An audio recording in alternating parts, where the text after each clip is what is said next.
My dear beloved students, listen here. Now I will teach the alphabets.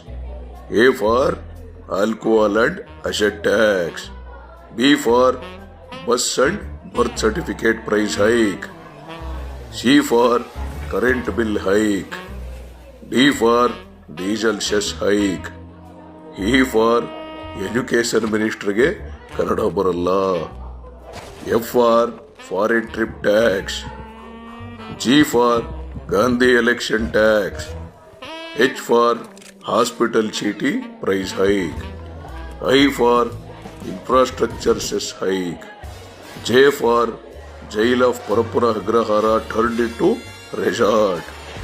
K for kerosene kodalla. L for land registration price hike.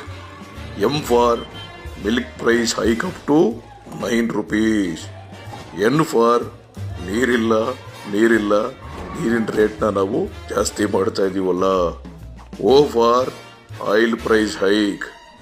P for property tax rate increased. Q for quarry materials price hike. R for road tax doubled. S for stamp duty fees increased. T for toll charges for state highway. U for utility bills were hiked.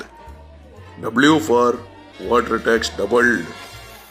X for X-rayಗೂ tax, ಎಲ್ಲದಕ್ಕೂ tax. Y for Yathindra tax. Z for Zameer Ahmed tax.